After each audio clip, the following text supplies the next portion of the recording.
So basically, this is my basic review of Justice League Dark Apocalypse War, and many other people have already done this since it came out like a couple months ago. But this is my basic opinions of it. So this movie, in my opinion, to me, it just came out of nowhere for me. Like, I just saw it on my recommended page and YouTube, and I was just like, what the heck is going on? What's up with these characters? And then I watched a couple of videos, and it kind of just spoiled things for me. But once I learned about the movie, I learned about the universe that came along with it, the so-called DCAMU. And when I learned about it, I became invested in it, and I wanted to figure out what that movie was. Because it turns out that I actually watched a few of them. Like, for instance, Son of Batman and Justice League vs. Teen Titans, or Teen Titans The Judas Contract. I watched those movies like a while back, before I even knew this was a thing. But mainly because they were interesting and I wanted to see what happened. Justice League Dark Apocalypse War, in my opinion, is by far the greatest DC animated film I've ever seen.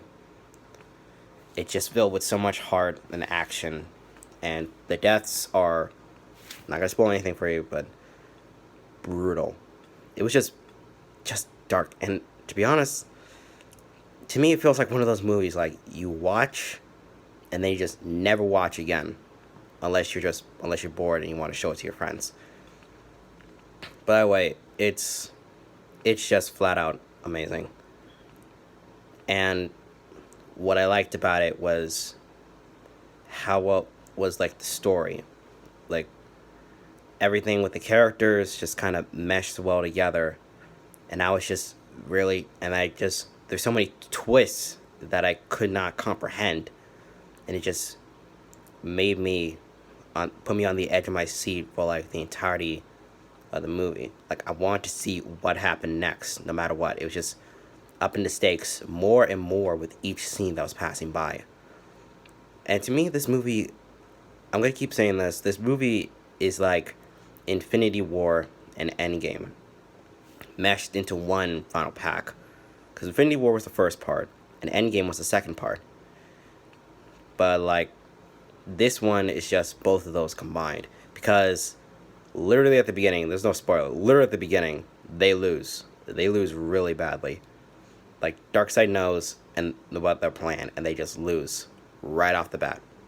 And then they have to regroup and try and take them on again. But now they're in a very bad place, because now each of the characters we've grown in love over the past 7 or so years, they've been put in a very bad position of power and stuff like that. So now, in order for people to understand what they have to do, in order for them to do this, they have to do whatever it takes in order to save the Earth and whatever's left, whoever's left. And that's why it reminds me so much of Endgame. This is the end game to their own DCU, or whatever, DCAMU. Yeah, whatever. Point is, that's just my point about it, since it's both Endgame and Infinity War. And to be honest, the voice casting is top notch. These characters, I especially love the voice of Darkseid. Tony Todd does an amazing job of playing as that villain. Michael Ironside's, like Jeremy Jans, he mentioned before how, like, whenever he hears Darkseid, we all hear Michael Ironside.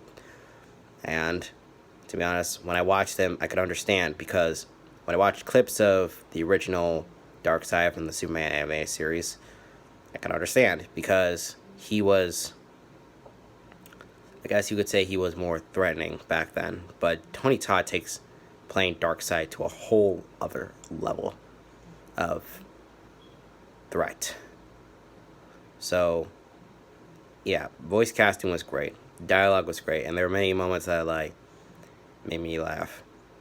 No, well, I wouldn't say laugh, but just made me amped up to see what happens. And it also just completely broke my heart. Like, a lot.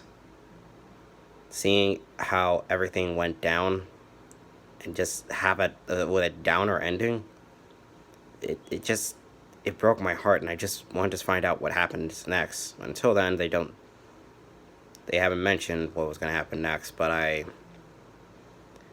know I want to see what happens next, especially with Damien Raven. That part of the movie I was not expecting. That's that's actually how I found out about the movie a few months ago. Saw a clip of the kiss scene at the end, and you know, that's how I basically found out about it. And I wasn't on the train at first, but now I am. I want to see more of their interactions, more growth between the two of them, and I want to see, like, if they do make a new timeline and they continue with these characters, I want to see, like, where they're gonna go with these two, be that in the movies or anything else for that matter, because those two are just perfect together. It just it warms my heart that those two towards the end were the only ones who got a happy ending. It's basically just that. Those two, they're the only ones who got a happy ending towards the end of all this. But it makes it even more sad knowing what happens after that. But yeah, those are just my basic thoughts on the whole situation.